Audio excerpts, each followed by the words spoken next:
This is Rudy Giuliani, and this is America's Mayor Live from Palm Beach, Florida. And we're here and had quite a really wonderful weekend. I must tell you that we're going to report on to you because it's filled with both news of importance to you and some very interesting facts and things that happen. Um, Of course, this was the weekend in which a decision had to be made about whether to let all hell break loose in Gaza. And there ended up being a complex situation created by Hamas. Hamas, a week ago, had said that it wasn't going to deliver the hostages on time this Saturday.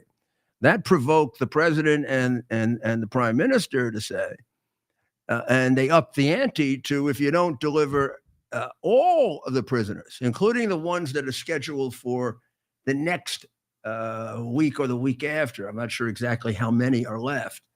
We're basically going to resume the war, and all hell is going to break loose. Bibi backed that up quite effectively by putting his army on their border, like he did, a year and a half ago before he invaded. And the president made one threat, maybe reiterated it one time when questioned, but he didn't. It was fairly low. You said, "Oh, hell's going to break loose." He didn't go on a kind of mission, nor did Bibi. Bibi made a speech, very factual. I think they had no doubt all hell was going to break loose. Then all of a sudden, right before the deadline. Probably they got notice of it the night before. Hamas agreed to live up to the agreement, not the additional request or demand for all the hostages now, but every single one of the ones they had promised. So now the decision was, what do you do? They sort of broke the agreement verbally by saying that they wouldn't deliver on time, but they followed the letter of the agreement, meaning they delivered the people on time. And I thought our president did something very, very wise and showed the extraordinarily close brothership between the United States and Israel, as opposed to the hostile relationship with the Democrats. And he said, I'll leave it up to the prime minister. I'll leave it up to Israel. And the prime minister didn't do it on it. The prime minister brought in his, I guess, what he calls his war cabinet, or I think that's it, his emergency cabinet. And he said, we'll vote on it. And they spent quite a bit of time discussing it and decided discretion is the better part of valor here. We need the opinion of the world. We don't need it on our side. It'd be a lot easier for us if we moved it a little more toward our side. Let's put it that way. And we got plenty of time to do this. And maybe Bibi even wanted, as I had heard during the week, a little more time for this, because President pulled this, we'll have hell break loose pretty quickly. And you never know how much advanced discussion there is. Not that Bibi would ever complain about it, because, gosh, it's all in his favor. But sometimes he may be caught short. In terms of president says something and it takes 3 weeks to prepare and you got 1 day. Now, if you work with President Trump, you get used to that. And I'm sure he is. But still, you'd prefer one more time. So I got the sense when the president tossed it to them, they were going to say, we'll give it a little more time and see how they act. So what they're saying now is, they'll let the thing play itself out. They'll get all the hostages back. And they're not saying anything. And I will say nothing about that, I think, until I think about it more. But all I can tell you is a few months from now, there will be no more Hamas. They've done enough acts against humanity, and they will do more. That, like the Nazis, they have no future right to exist. So without sacrificing many more lives than you will sacrifice by eliminating. I don't know if they will pull the string because I think they're in a different position now than they were before. You do remember when Biden was the president, how many agreements they pulled out of? I can't even count. As many times as Assad crossed the red line that Obama told him if he did, he would destroy him, and never did. Every time that Dodo Bird and his administration would announce a peace agreement, Hamas would back out, and then he would make more concessions to Hamas. So one time they tried to back. So far now, one time they've tried to back out of a peace agreement with Trump, and they quickly changed their minds and lived up to it. You see a difference of massive proportions in how he can protect a country and the other guy gets you killed. You see the difference in peace through strength of arms and strength of purpose. So we'll see what they do next week. Each week you got to take it one at a time. I suspect if they comply this week, they would comply next week. But I didn't expect them to comply this week, so my prediction here might not be worth anything. They may have wanted one more week to prepare for hiding and stuff like that. Maybe. The Israelis might have thought if we put it off a couple of weeks, maybe they'll stop hiding. You got lots of calculations going on here, not all of which are going to be obvious or ever should be. Given the fact that these are very, very important decisions that have to best be executed secretly. Well, the president had a fascinating weekend. I got to follow a good deal of it.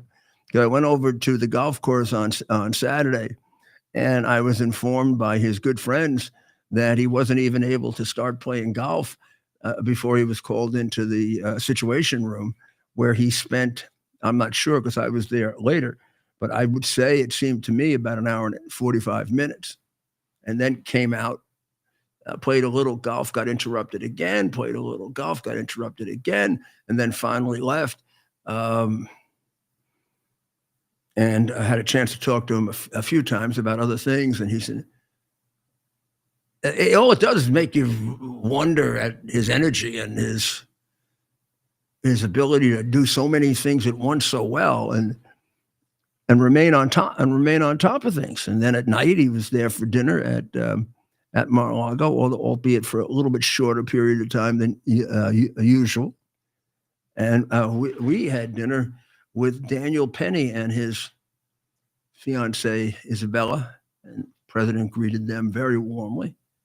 Of course, the president throughout had followed that case, and so he went back to Washington this morning, and he's going there. There's Dr. Maria with Daniel and Isabella. Aren't they a beautiful couple? They're going to get married, and I offered to do their wedding, but then I remembered they're devout Catholics, and my goodness, I never replace a priest. Never.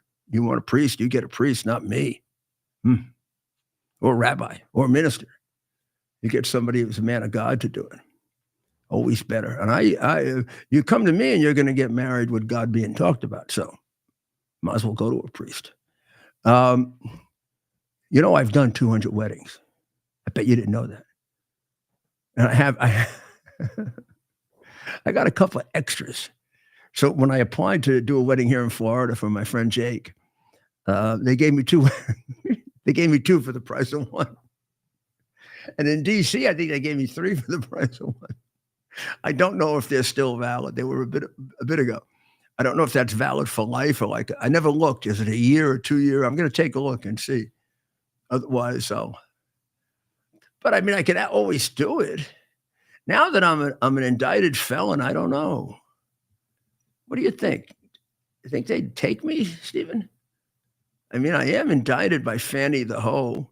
I'm just waiting. See, I think there's a motion you can make if your prosecutor goes to jail before you can ask to dismiss the case. Yeah, and I feel like a lot. If your prosecutor is a crook, you should, and she hasn't yet been investigated for taking her campaign funds and using it for personal reasons. In fact, I'm getting the impression that in Georgia they yawn at that. That's like such a minor crime Well, she's talked about it like it was like No, no yeah, big she deal. took. How I about just she took it from my campaign, under oath? the cash. Even the judge, who a judge is supposed to be, a symbol of rectitude, right?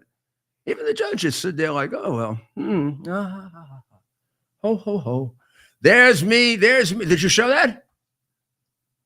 Okay, so that was Skipped last ahead night. a little bit. Dr. Maria and I went to see. I hope you know who that is. That's Andrea Bocelli, and he performed in a heroic way.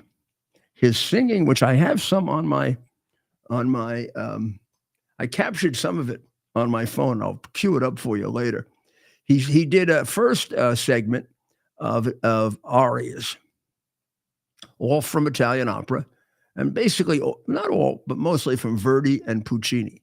He began with Verdi, La Donna Mobile, and he ended with the Puccini duet O Suave Fanciulla from La Boheme, with a beautiful, wonderful soprano who was with him. Then the second half, he did anywhere from quasi-classical to very popular music, like the music he's done with Celine Dion and Sarah Brightman. And he had very wonderful young sopranos on, including one lady from Pia. I'll remember her name. She deserves the attention. In fact, I'll get all their names before I'm off. From Queens, who had a fabulous voice. Wow. And this was done at in Fort Lauderdale at the arena where the Florida Panthers play. And it just, I don't know why, it just completely fascinated me. There was ice below us. And I told him that because I didn't want him to trip. I don't know if he got the joke, but I had a chance to talk to him, and Maria got a chance to talk to him and his wonderful wife and his dog and his dog and her mother, Mrs. Bocelli's mom, and all these people from Italy, and now they're going on a trip to. They're finished in America, and they're going to Colombia, and they're going to Venezuela.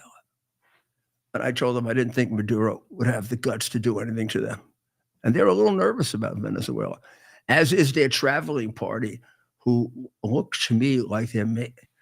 I think a bunch of them are Cuban Americans. They were really anti-communist. Wow. They were telling me stories about Cuba. Ooh.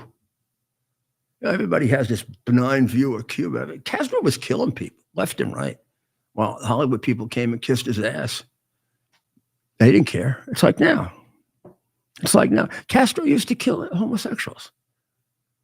And then all the people who claimed to be for rights would come and honor him. He killed people with AIDS. Thought it was the best way to stop the spread of AIDS. Then he put him in prison, and then he finally caved in when the Hollywood actors would no longer come and see him, or who told him about it, I guess. Let's take a look at what a weasel Macron is. I don't know. I just feel like picking on a weasel. Macron set up a meeting of NATO without America so they could plot against Trump. Who the hell does this guy think is paying for NATO? Him? He doesn't even pay us 2%, which now the head of NATO, who has criticized Trump, I think, but he has said they better put up at least 3%. Because he wants to make sure, I think, that all of them are well above their 2% number, where Trump has said, I won't defend you if you don't put your money in. Except Trump and Vance have now indicated they're going to lift it to 5%. And they'll probably give him 2 years to do it, because we're going to need 2 years to do it. But that's about where we should be. That's where we were under Reagan, 5%. Somebody said the other day 5 to 6. I don't think it was 6. Maybe if you round it off, maybe 5.5, 5.6. That's the percentage of GDP we spend on defense. It's down to the lowest it has been since anybody can remember, because we had an appeasement communist president who really wanted to see us run by China. Well, I mean, if you judge by who paid him, his loyalties would be 20 million to 1 China. This president, his loyalties are a zillion to 1 America. like mine and yours. So this little rat Macron has a little meeting with NATO behind Trump's back. Like that's going to do a lot of good, right? French President Emmanuel Macron, with the approval of his wife, of course, because she beats him up, has summoned European leaders to Paris on Monday for an emergency summit about President Trump. They're having a meeting about our president. And then they're annoyed that he doesn't have him at the meeting on Ukraine. Of course, they stopped contributing to Ukraine. Now, Macron has been on all sides of Ukraine, like he's been on all sides of Iran. This guy's been a big supporter of Iran as well as a big critic. Now, I have to say in his defense, can't imagine Macron has given Iran and the terrorists there as much money as Obama and Biden. So, I mean, we had a hard time complaining. If Biden were to say, why are you giving money to Ukraine? Macron can say, well, why are you the single biggest financial supporter of the Islamic terrorist government? Who kills your own people? They don't kill too many French people. So it would have been hard when we had a double-crosser traitor president to do that. But now that we have a real president who doesn't give money to Iran, that is trying to wipe them out, who really is truly against anti-Semitism, how do we get a guy like Macron that wants to plot against him?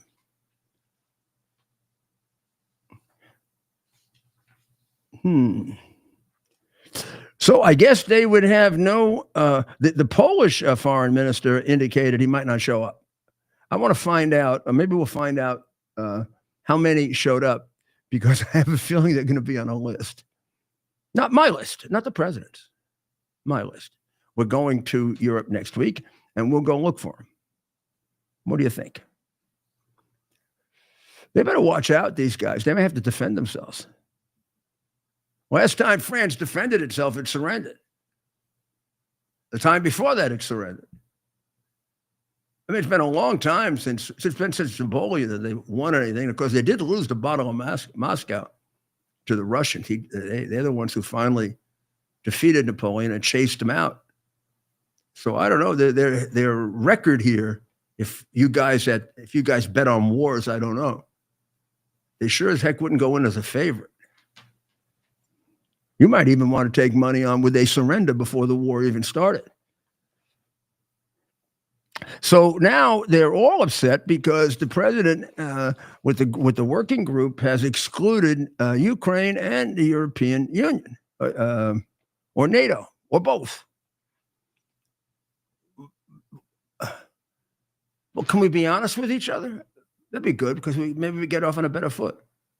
They'd be useless. They're not going to fund their commitments to start with.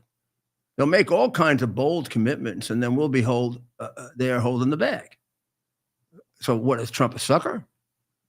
I take into negotiations with me when we're going to share the burden, guys I can trust. You double cross me all the time. You don't come into the negotiations with me. You hold a meeting and exclude me. I don't know if I talk to you again. Meanwhile, I don't know about the president, but if you can trust Zelensky, you really are stupid. Guy's a major crook. Comes from a crook. Completely dominated by a crook. Covering up more incriminating information about his government and ours. And information that could save his government. Information that would provide the money that they're stealing from every place else. And finally, he now says 100 billion or 100 million? Gotta be billion.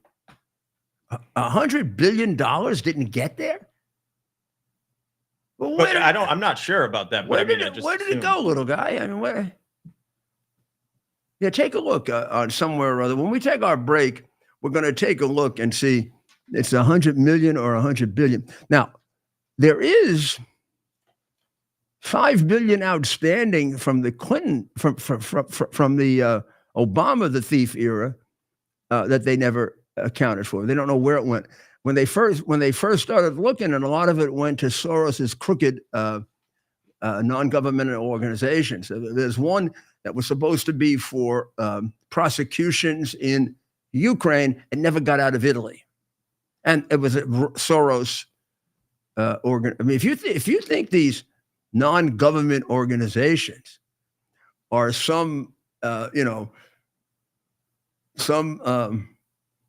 of the Red Cross or something like that, there's some variant more similar to a RICO type enterprise, that kind of thing, where they waste money. They call it wasted money, but then every once in a while you find that all the people involved in it get rich. It's like I was shocked the other day. Someone said that Schumer is worth 18 million, 20 million. Yeah. I know Schumer all his life. He's never had a real job. He's always been on what they call the government tit. He's been I think he was an assemblyman or congressman, senator.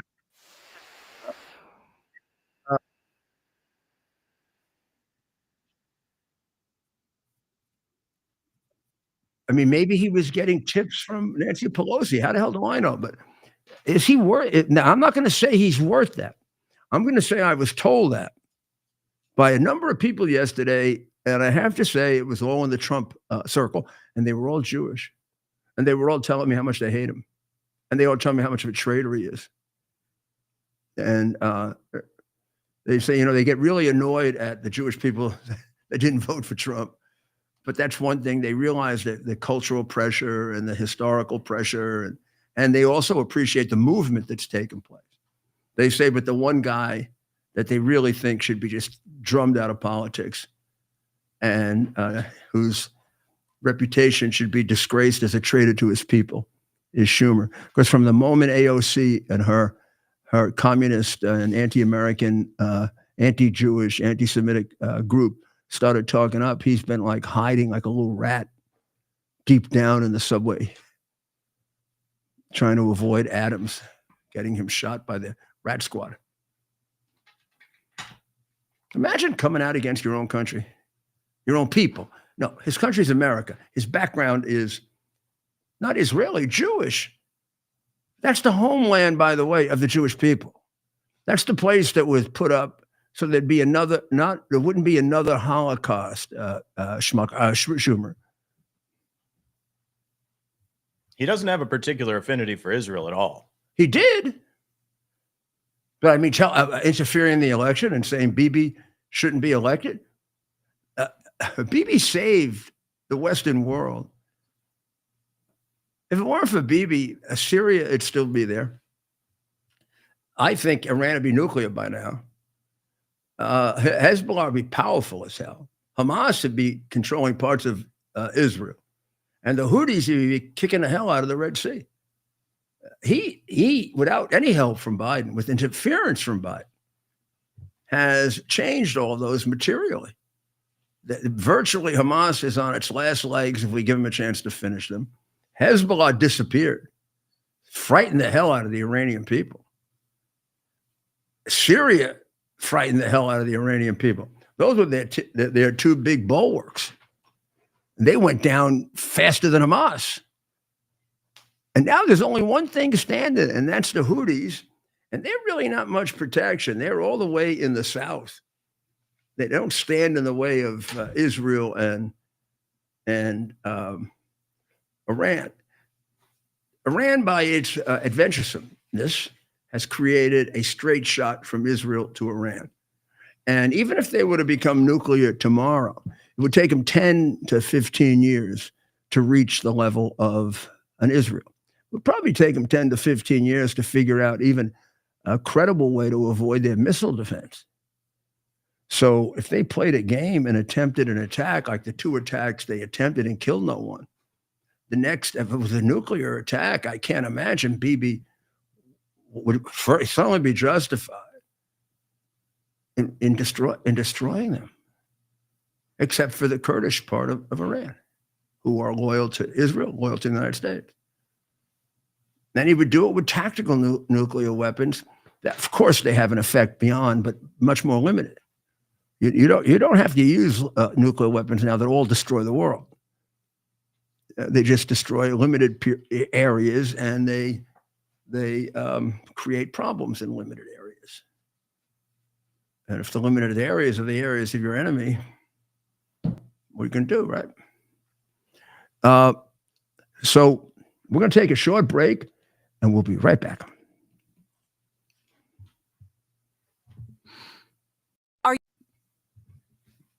Are you ready for some action? I'm ready for action. Get the Elite TV plan only through the portal. 218 channels, and it's only $69.95 a month, Wow. including your free portal. That's cheaper than everyone else. Your favorite sports, movies, news, Wow. even daytime dramas. We're talking about ESPN, OAN, Newsmax, Wow. channels you can't get anymore in certain areas. Compared to the competition, this is a way better deal. Endless selection. Not to mention all the free music channels. There's over 700 premium and classic movies all ready to go. Wow. Plus, they got catch-up TV that allows you to go back and watch what you've missed or want to watch again. Cut your cable in half and get twice as much for free. Way more channels for half the cost. After the first year, the subscription then drops to $57.95 monthly, Wow. where you change or upgrade anytime. Go to QUXNow.com and get yours today. Use promo code RUDY. Act fast.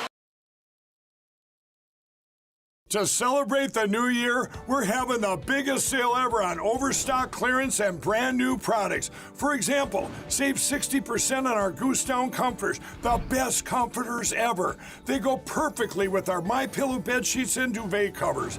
Save 25% on our brand new kitchen towels. They're made with the same technology as our famous My Towels. Our initial quantities are extremely low, so get them now before they go.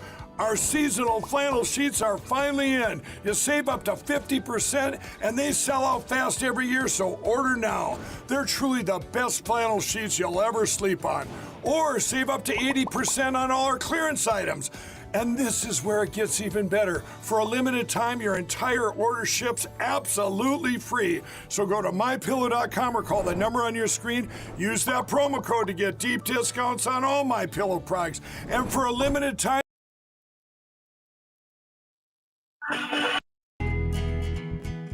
Here we are, pretty much at the beginning of the process here at this pristine, I call it a laboratory. It's not like a factory, it's like a hospital. This is the beginning of the process for roasting. Deep grain, very good quality. Most people don't use this quality. We deal with small farmers because they like to know who we're dealing with. They give us the highest quality, all organic, non-GMO. You should know all Arabica beans, no Robusto, all Arabica. They're going to go into the roaster, and it'll get roasted for about 20 minutes or so.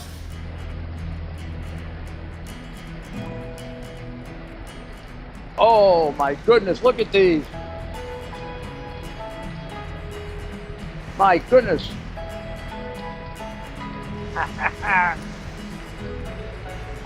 You're going to want to specially order these.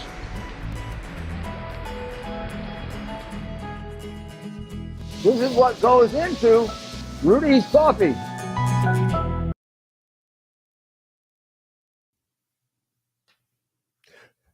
This is Rudy Giuliani, and I'm back with you on America's Mayor Live.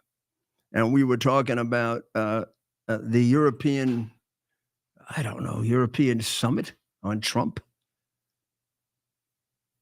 We've got to find out what happened with that. And I don't know how far they progressed. I don't think there's much of a leak yet on the issue of Ukraine and how it's going to be dealt with. Now, with regard to Zelensky, even though I don't trust him as an honest person, obviously toward the end, he's going to have to be involved in the final negotiations with Ukraine. And I don't think that's the real problem. I think the problem is that Trump and Putin, I mean, For the United States and Russia, it's a lot bigger problem than Ukraine. So don't get like, you got two countries, the most powerful in the world, the third or fourth most powerful in the world. Maybe with regard to nuclear weapons, the second most powerful in the world, maybe the third, probably the second at this point, and certainly nuclear capability. China might have more in arms, but not in expertise and capability. I'm not underestimating China at all. I think there are ways in which they are much smarter than the Russians, particularly intelligence and infiltration. But I think this area of nuclear power, Russia has owned for much, much longer. And although they're not the incredible spies that China is, they don't know how to steal technology quite the way China does. They can do their share of steal. It isn't as if they're total incompetence. It's just that China is at such a high level that there's nothing ever been like it in the world in terms of their ability to virtually borrow their whole country from another country. So probably what is happening is they're just as much talking about global issues as they are issues related to Ukraine. Now, remember, he has objectives and we have objectives. His objectives are to keep Ukraine out of NATO forever. If you can do that, although how can you ever be sure it's forever? He doesn't have to worry about the further border of Ukraine. He can stay with what he's got. In fact, if you had given him that before he invaded, he might not have invaded. There'd be no purpose. Well, I shouldn't say there'd be no purpose with it. It wouldn't be that much of a purpose with it, to lose 100, well, maybe 1 million of your men and demoralize your army.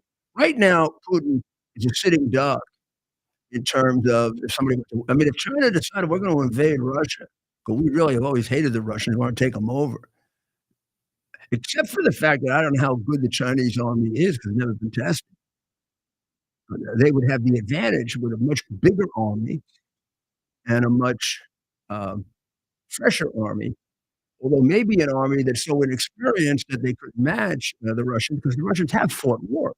The Chinese haven't really fought a war, a real war against a real enemy since Japan. You can't consider Korea a real war. We just caved in because of the communists, and they only ran it for a month or less. So NATO has now tried to placate Trump by raising it to 3%, except they missed something. Rubio and Vance have already raised it to 5%. They say now you want to be part of NATO, you got to put in 5% of your GDP. Like that's where America's going, and you got to be there when we're there. So it's going to take 2 or 3 years for us to get up to 5% of our GDP. Right now, it's at the lowest it's ever been, which is frightening when you consider that China used that to its advantage to create a bigger navy than ours. But I think it's a great challenge, and it's going to happen. You can see with the aggressive way in which Musk is taking apart the spending. Man, has he frightened them. This is the most I've seen them frightened since Trump's election. And now maybe even more because it's like their worst nightmares are coming to, maybe they thought, well, if Trump gets elected, maybe he won't really come after us. Now, when I say come after them, I don't mean what they talk about, like German or Nazi-style prosecutions like they did of me and him. I'm talking about coming after their money, cutting off their gravy train.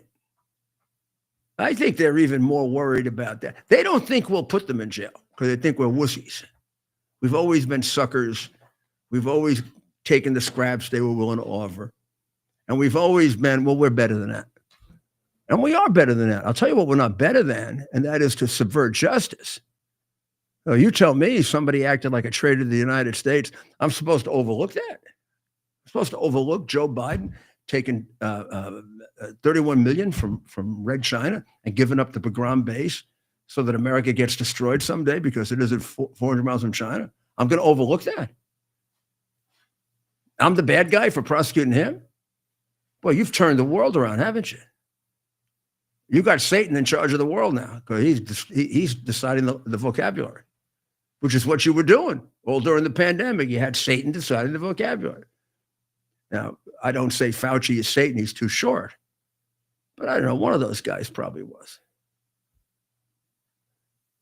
So this is a very, very intense. This is going to be a big battle. I mean, they're taking out all the stops. I'd get plenty of protection, not only from Musk but for his key people. These people are clearly capable of murder, and what they have at stake now, you and I don't even know. I'll include me in that. I was told yesterday by people, I don't think they were trying to impress me. This is worse than you think. Now, you can't believe how bad I think it is for them to say it's worse than I think. But this is not the first time they've said to me it's worse than you think, and it is. I did not assume this level of sellout of your country. I always thought it was possible to get to a Democrat by saying, this is terrible for your country. You know, you really got it. Now they look at me like, get out of here. And I know what's going on. If I can make money, I don't give a shit. I don't give a damn. I don't give a damn. So they're going to court, right? Over the weekend, there were 40 different lawsuits. Now, I've been doing a lot of research. So I began with Google to try to find articles on criticizing an overreach by Congress into the president's executive functions. I had to go to you know how you got to go down below 1, 2, 3, 4, 5. I had to go to about number 11 before I found the first one that took the position that Congress can overreach, even though there are numerous Supreme Court decisions saying that. What I'm trying to point out to you is they haven't changed their censorship. It's very hard to research the conservative side of an argument. They hide it. They obscure it. They might not even have it. I had to go to other websites to find stuff. And then I had to use the legal website. Even they screw around. They've got to stop. This is what we mean by ending, violating, trashing free speech. Some of it is subtle. It isn't just they want to put you in jail for 22 years because you said that the election was stolen.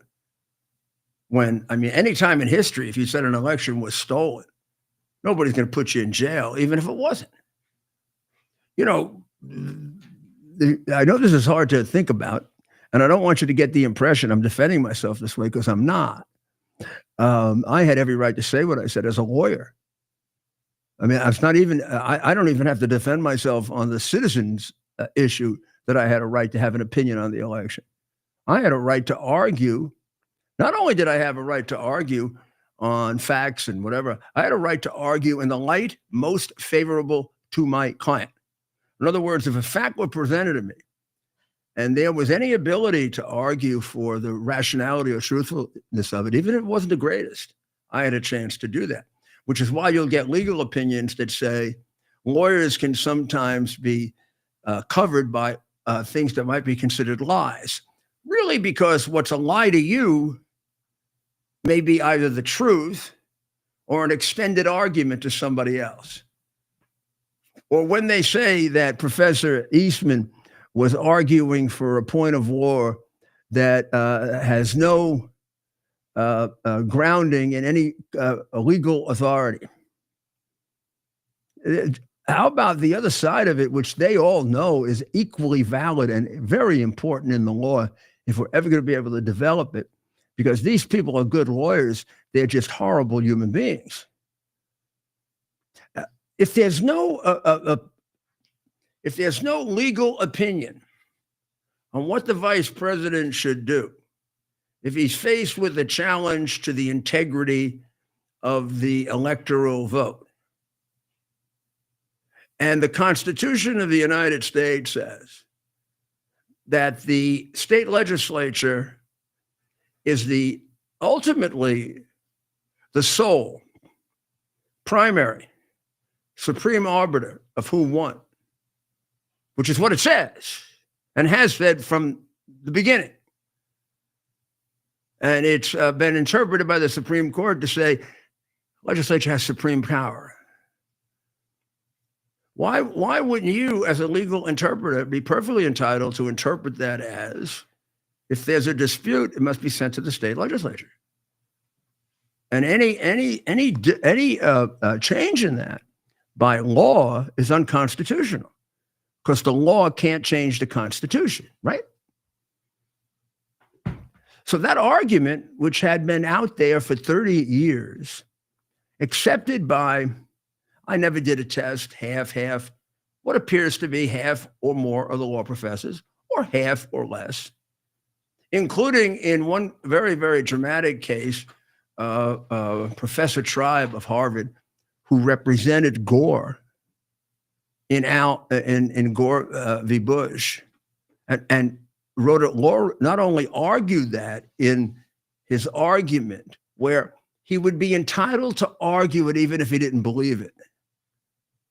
But then afterwards, when it was all over, he wrote a law review article in favor of the same principle that Professor Eastman.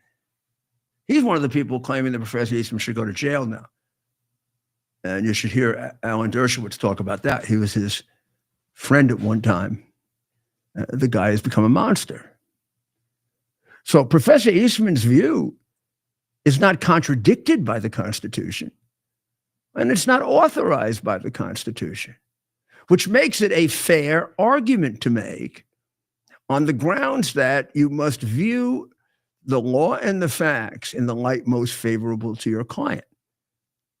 That's how we have novel opinions about the law. That's how we end up with changes in the law, like we once had segregated schools. Was it a crime to say that those opinions were illegal? Of course not. It was vigorous advocacy that happens in a democracy that has basic fundamental rights, and that doesn't happen in the Soviet Union, which is what they turned us into. So the arguments that are being made against Musk and Trump, I'll have to divide them as an article, a very good article in the Wall Street Journal did, although I don't agree with it completely. Some of the arguments being made against the injunctions are 100% correct. And the injunctions are being brought by the same crooked Democrats that brought the cases against Trump and me and funded it all, came up with millions and millions and millions to torture Trump lawyers and Trump supporters.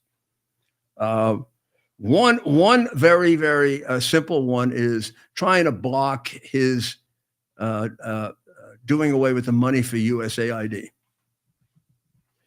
All of their other cases are based on the fact that Congress has created a specific purpose for the spending of the money, and he has to spend the money that way unless he wants to utilize impoundment.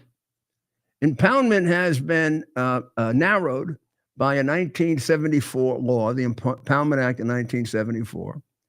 And impoundment means now, if I, as president, want to stop spending because I think they're going broke or it's excessive, I have to give a message to Congress and I have to bring Congress into it. I can't just do it on my own. Until 1974, and all of the other couple hundred years of our democracy, the president had the power to do that as an inherent power of the executive, particularly if we're talking about an agency that's spending money to the point of they're not going to have any money left. Having been a mayor and having had the right of impoundment, the way presidents originally had it, in other words, I had more power than the present president, I used it maybe 4 times, maybe 5. You don't use it a lot. You use it, and you use it when your agency's going wacko and you can't get control of them. And they're really working more with the legislature than with you. I was challenged on that 5 times, I believe, and I won 4 out of 5. I lost 1. But I didn't really lose it. I made a settlement and saved a lot of money. I had the strange circumstances involving a legislative friend of mine, and we made a deal. But a president can't do that. President can't do what most mayors, most governors who have that to protect their agencies, because it's their agencies, from overspending. But USAID doesn't have a specific grant. USAID has a grant of a huge amount of money that the president can spend for any number of purposes, one of which is USAID, which means if he spends it for other purposes and doesn't have any money left over, he doesn't have to spend it on USAID. And there's nothing Congress can do about it and nothing the courts can do about it. So they should take that injunction and they should shove it in the crooked judge can, okay? Which is very big. Those all should go. Those are ridiculous legal challenges. The legal challenges where he's stopping complete funding of authorized specific congressional programs, he's probably going to lose those cases. Although it will allow him, if he accumulates enough of them, to raise a very interesting question, which I think has already been decided by the court, but not a bad idea to get decided again.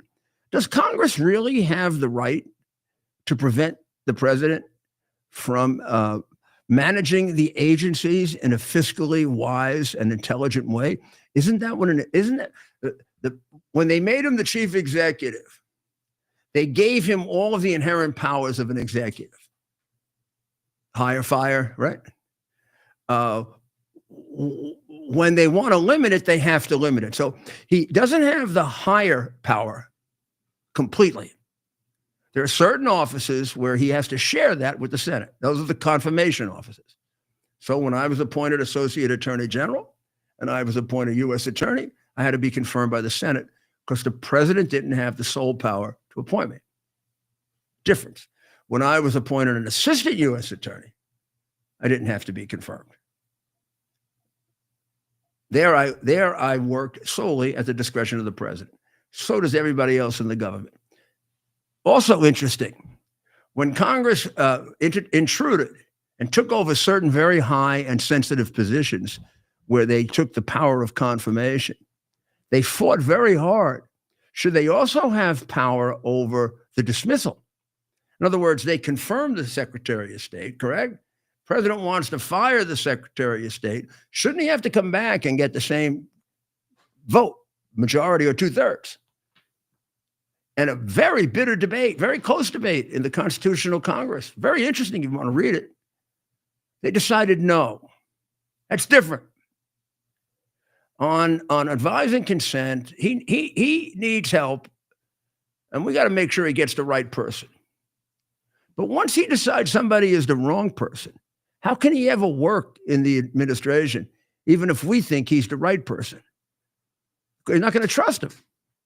So it is one thing to say we want to roll in deciding on the very top and most sensitive positions.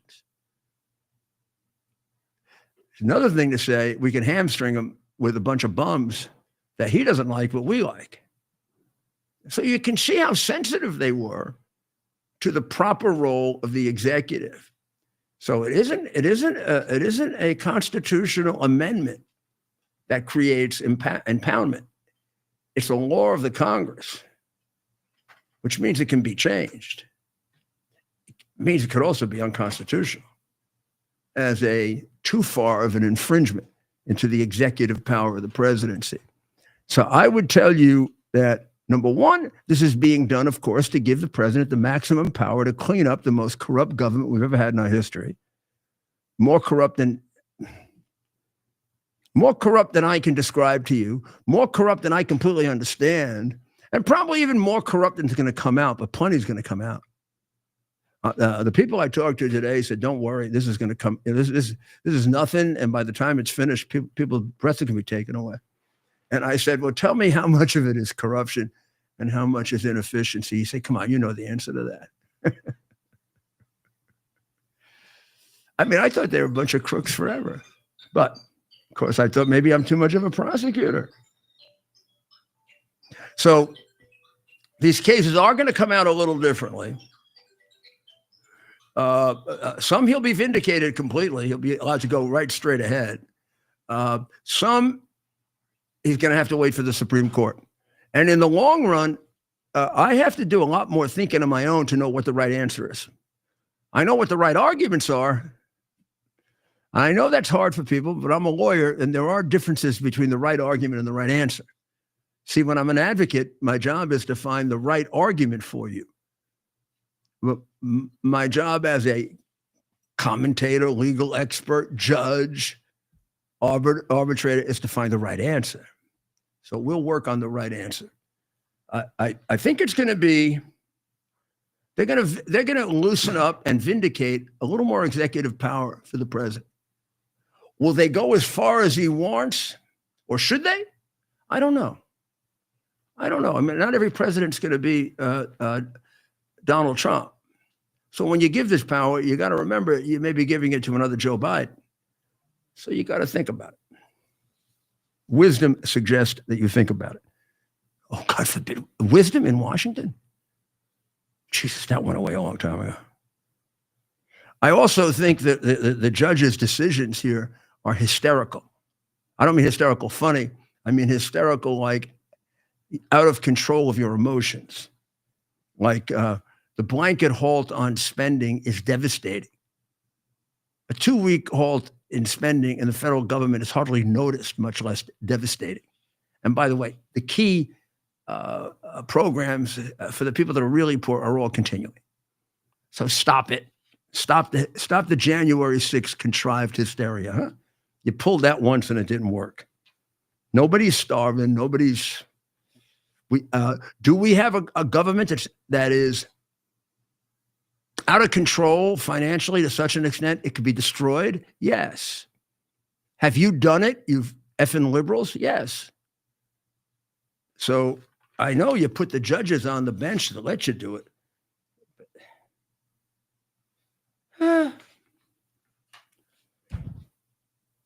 Now, how about this one?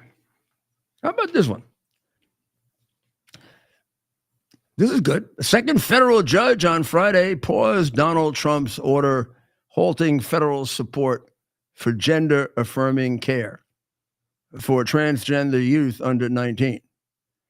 U.S. District Court Judge Lauren King granted a temporary restraining order after the Democratic attorneys of Washington State, Oregon, and Mississippi sued the Trump administration. So now they temporarily blocked the executive order that was filed on behalf of families with transgender children or binary children who didn't want their kids mutilated. But this temporary restraining order says during the period of the temporary restraining order, unless it's been limited in some way, not indicated here, they could get mutilated. Now, whatever happened to irreparable harm in a temporary restraining order? It's pretty irreparable to cut somebody's penis off. But this, after all, did happen in Minnesota or Washington or any one of those. I mean, Minnesota's the worst because of Tampon, Tim. It's the center of mutilation for children. It's the center of children as property of the state, because if your 13-year-old kid is brought there and the kid says, I want to change my gender, they can give them any kind of hormones. They can chop the kid up any way they want. And if you went there, you wouldn't have standing to object. Tampon Tim owns your kid, which is maybe something he promised to China during the 30 trips he made there and the fortune that he got from them. You think so? You think it's possible that he's not a communist? Then tell me how they let him into China 30 times. And if you do, then you're extremely naive. A U.S. district judge in Washington has stopped the president from laying off the Financial Control Board staff until March 3rd. So we'll see. I mean, there's probably twice as many as they need. So they should make a deal, let half go, and we'll fight about the other half. I don't know. I don't know if I'd have been successful. I got rid of, I think, about 8,000 hospital workers. Now, I'm going to tell you the end result. I said, you're never going to, not only do we miss them, the hospitals got better. When I came into office, of the 13 hospitals New York City owns and operates through the Health and Hospitals Corporation, 5 of them had some form of suspension. I don't know if any of them had complete, but pretty close to complete. Like different parts of the hospital were. The word isn't suspension; it's something else. Dr. Maria, you know the name of the word when they cut a hospital off? No, she's not there. Cut it off from what? Yeah. But like they say, the hospital has been Sequestered? suspended. Well, let's say suspended. That's a good enough word. I'll find the word for tomorrow. Yeah, decertified. We were decertified. There's even a stronger word. We were decertified. Like major units, like the heart care unit or the maternity units, because we were killing people. We were dirty, or our staff didn't know what they were doing. So I promised when I ran that by the time I left, they'd all be certified and they'd all be at least, if not profit making, they'd be able to support themselves. And I did it. And I got rid of 8,000 people because we had hospitals that were political entities. Have you ever heard of hospitals used for political patronage? Oh, yeah. Crooked New York congressmen, some of whom you know, like Charlie Rangel, used hospitals to put people there who helped with their campaign. Or maybe, I'm not saying for sure, but somehow Charlie is one of those guys like Schumer that never worked all his life except for the government. He was in the military, so we'll give him that. But you don't make a lot of money in the military. And Charlie left, Charlie came out with about 27 million. Now, could it be some of these hospital workers kicked? I don't know. There was a guy in the Bronx. He made his the head Democrat in the Bronx when I was U.S. attorney required, put him in jail. I put a lot of the Democrats. They really loved me. He was taking if he gave his driver a raise or some of his other staff, he was taking the raise. You know why the driver turned him in? He wouldn't pay the taxes. So let's say the driver was earning $50,000 and the driver got an increase to $60,000. The driver now had to pay about $3,000. He didn't get anything. He only got $50,000, but he had to pay $3,000 more in taxes. So now he was actually earning $47,000. Then when he got a second raise up to $70,000, wow, he's the biggest driver in the Bronx, except he was making $8,000 less than the $50,000 he started with. After the third one of these, when the poor guy had no money to live, he went to see the top Democrat of the party of the poor. And he said, why don't you at least reimburse me for the taxes? He said, get out of here. You're lucky you got a job, you bum. This guy used to get invited to the weddings. And, he was a piece of, to Democrats, you're a piece of crap. For too often, they've had indentured servants. And when you get indentured servants, you lose your sense of humanity. I am absolutely shocked at all this money they say Schumer has, and I'm going to look into it. I'm going to look into it for reasons that I may be able to reveal now. Okay. So let's take a short break and we'll come back for the last segment of the show, which will prove to be very interesting. But then you're going to hang around and you're going to go on Newsmax and you're going to see me there live with Lydia. Okay? We'll be right back. Are you ready for some action? I'm ready for action. Get the Elite TV plan only through the portal. 218 channels, and it's only $69.95 a month, Wow. including your free portal. That's cheaper than everyone else. Your favorite sports, movies, news, Wow. even daytime dramas. We're talking about ESPN, OAN, Newsmax, Wow. channels you can't get anymore in certain areas. Compared to the competition, this is a way better deal. Endless selection. Not to mention all the free music channels. There's over 700 premium and classic movies all ready to go. Wow. Plus, they got catch-up TV that allows you to go back and watch what you've missed or want to watch again. Cut your cable in half and get twice as much for free. Way more channels for half the cost. After the first year, the subscription then drops to $57.95 monthly, Wow. where you change or upgrade anytime. Go to QUXNow.com and get yours today. Use promo code RUDY. Act fast. Here we are, pretty much at the beginning of the process here at this pristine, I call it a laboratory. It's not like a factory, it's like a hospital. This is the beginning of the process for roasting. Deep grain, very good quality. Most people don't use this quality. We deal with small farmers because they like to know who we're dealing with. They give us the highest quality, all organic, non-GMO. You should know all Arabica beans, no Robusto, all Arabica. They're going to go into the roaster and it'll get roasted for about 20 minutes or so.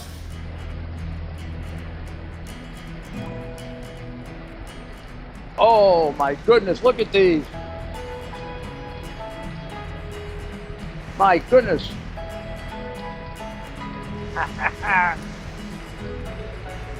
You're going to want to specially order these.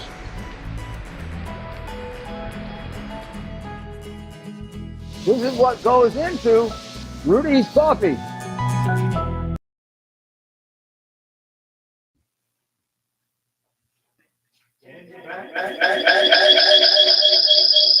Am I back? Yes, sir. I'm back. All right. So let's cover the necessary things we have to let you know so you're informed Americans and you are free of the censorship, and we go around it and we screw them. I don't even know if the communists who now run the media will tell you it's George Washington's birthday, but it is. That's actual birthday. Now, why he has to share his birthday with every other American president, some of whom were buffoons and the last one of which was a traitor, I have no idea. But if there's one guy that's entitled to have his own birthday as a holiday, well, if there are two, it's him and Lincoln. And I'm sorry, I would put in Ronald Reagan. But the rest of them, they could all be in one, except for Trump. He'll eventually have his own. So, but I mean, really, let's not even obscure it with that. Who the heck could disagree? We got so many ridiculous holidays in this country.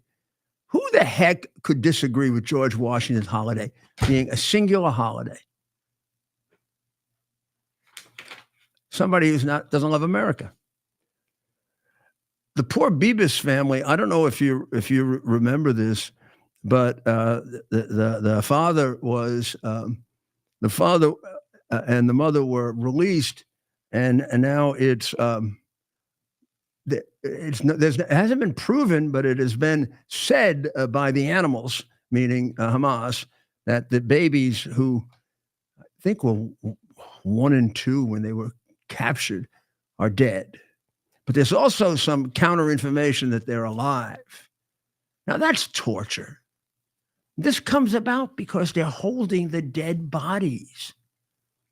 I don't know. I guess it was, in terms of discretion, the best decision not to go bomb the living daylights out of them. And maybe we'll get a few more live people that way. But I am sure as heck out of patience. I mean, I really am. I spent some time with a couple of special forces people, and I asked them, what were the odds that we'd get them out? They said, actually, this would have been a situation that had been tougher because basically it's more when they're in homes and mountain hideaways, that kind of thing. When you do it deep in the ground, it's a little bit harder, but not impossible. And it should definitely have been looked into, particularly with the help of the Israelis, who have superior intelligence. So very often they operate with very sparse intelligence about where they're going, and it works out. He said, here, the one advantage you have is a very difficult extraction from the ground, but a superior amount of information about how to run the operation.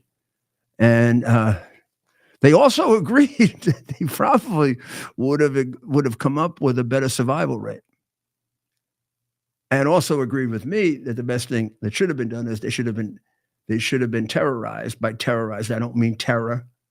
I mean like what Trump, like, would you like to keep Hamas?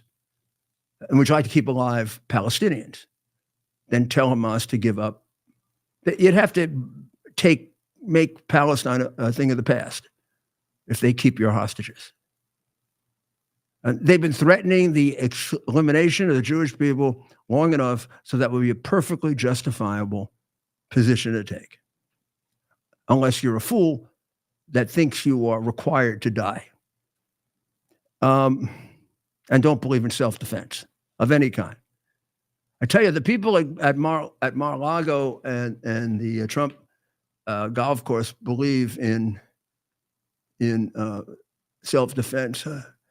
I can't imagine that there was a single one there that didn't come up and say thank you to Daniel Penny, where he's greeted, by the way, all around the world as a hero, except for Democrats, which is why the party should be over.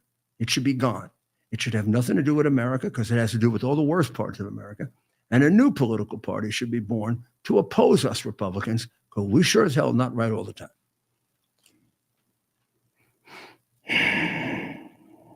So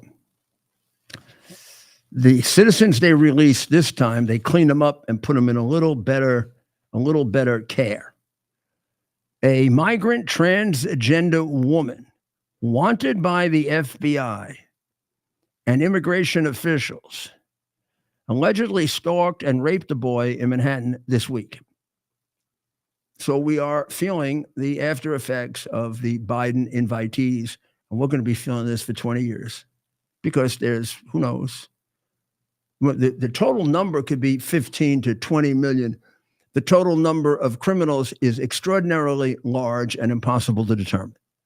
But it's in the millions of criminals, not the hundreds of thousands. So this guy who did it is Nicole Suarez, and he is an illegal alien, and he's a transgender woman.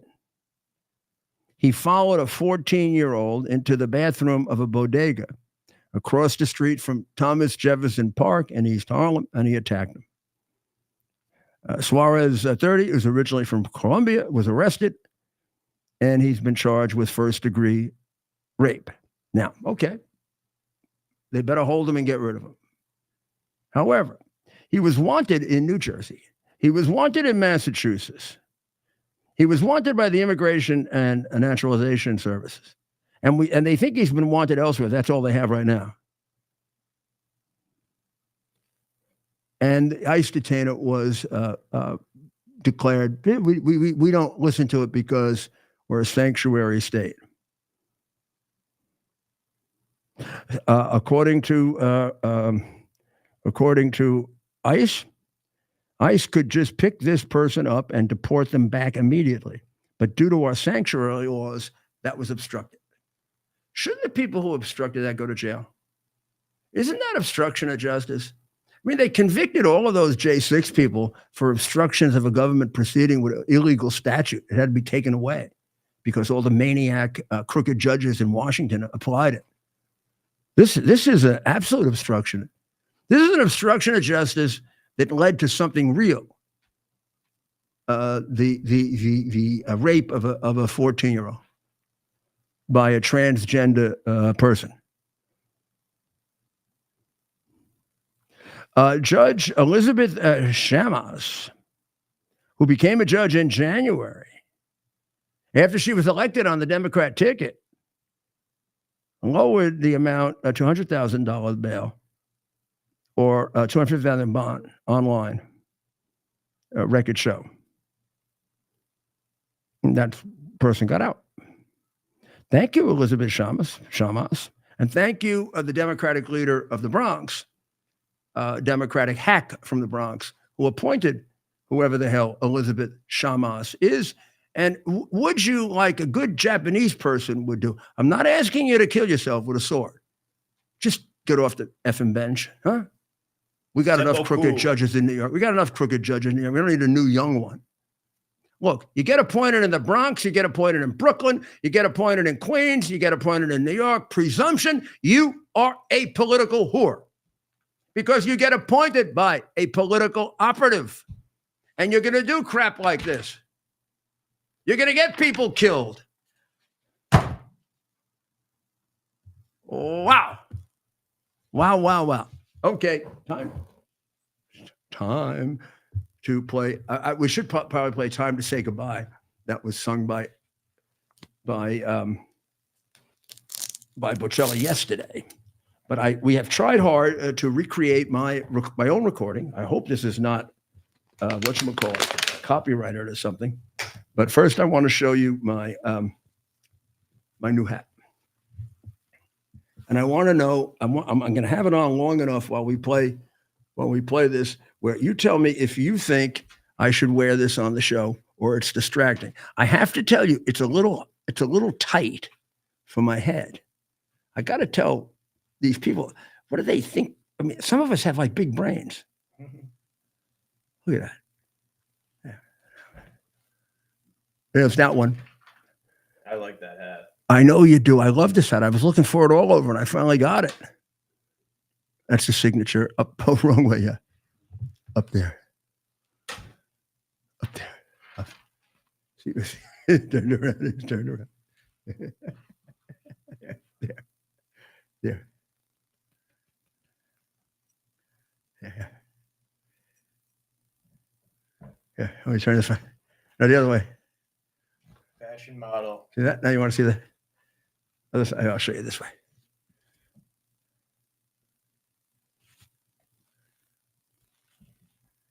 I have no idea how you get them. I'm not selling them. I'm just showing it to you.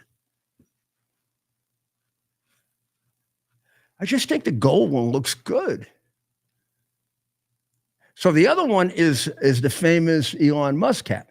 So if you want to cut money in your business, okay, like have some very wise ideas about cutting money in your business, I recommend wearing this cap. Wearing this cap. Who knows what kind of ideas you're going to get. Now, this cap is hard. I don't know if they can make out on this cap what it says there. Can they? No, I don't think our cameras are quite good enough for that. It says Doge. Look at that. What about you come up front with that one? Shall we play Bocelli? Yeah, let's go with Bocelli. So this is the mayor's own personal video that he took. So I think we are good when it comes to copyright. But let's see it. I don't think he's a good guy.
He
did the second time. He did the second time.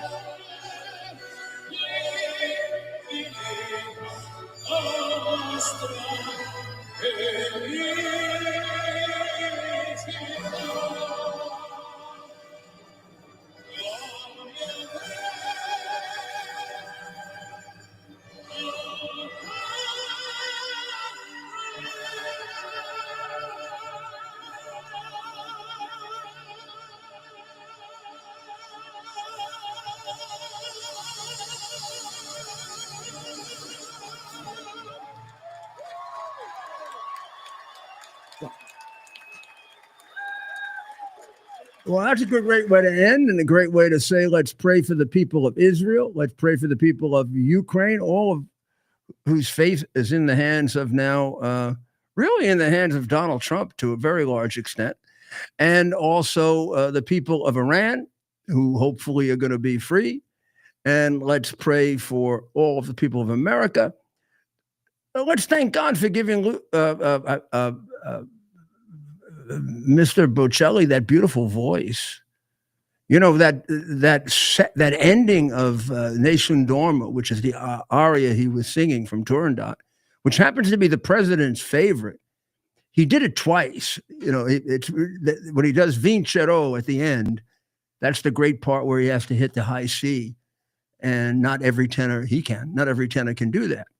And the president of the United States plays that as the seconds of the concluding songs when he leaves the stage. The first he'll do a popular song, and the second he'll do that largely because of the last couple of words, which are victory, vincero, vincero. So he did it a second time as a kind of an encore. Now it's remarkable to hold your breath for the first one, but 2 seconds later, do it again when you're 65 years old. God gave you something, a great gift. He sings that better now than he used to when he was younger. And his voice has gotten much stronger, and it's even gotten more lyrical, although he's always been one of the very, very best singers in the world. And he could be a singer for the ages with all the music that he's created, and also the beautiful songs with Celine Dion and Sarah Brightman and so many others. He sang with every popular singer. He sang with Pavarotti. He sang, of course, with Placido Domingo and Jose Carreras, and he sings with everyone. Wonderful man, humble man, decent man, wonderful family, great wife. Watch the documentary about him. It's almost like a home movie. You'll love it. Well, we'll be back tomorrow night, and we'll see you. A lot going on in the world, and I think I'd be surprised if there isn't some movement in one of those two places between now and then. But we'll be back with you at 7 o'clock, and then again at 8 on the Rudy Giuliani Show, and then on America's Mayor Live.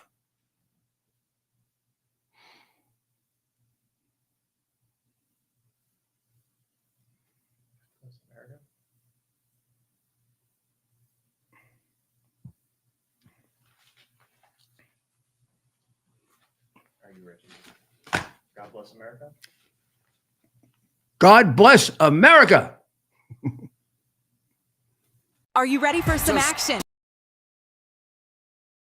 It's our purpose to bring to bear the principle of common sense and rational discussion to the issues of our day. America was created at a time of great turmoil, tremendous disagreements, anger, hatred. There was a book written in 1776 that guided much of the discipline of thinking that brought to us the discovery of our freedoms, of our God-given freedoms. It was Thomas Paine's Common Sense, written in 1776, one of the first American bestsellers, in which Thomas Paine explained, by rational principles, the reason why these small colonies felt the necessity to separate from the Kingdom of Great Britain and the King of England. He explained their inherent desire for liberty, for freedom, freedom of religion, freedom of speech, the ability to select the people who govern them. And he explained it in ways that were understandable to all the people, not just the elite. Because the desire for freedom is universal. The desire for freedom adheres in the human mind, and it is part of the human soul. This is exactly the time we should consult our history. Look at what we've done in the past and see if we can't use it to help us now. We understand that our founders created the greatest country in the history of the world, the greatest democracy, the freest country, a country that has taken more people out of poverty than any country ever. All of us are so fortunate to be Americans. But a great deal of the reason for America's constant ability to self-improve is because we're able to reason, we're able to talk, we're able to analyze. We are able to apply our God-given common sense. So let's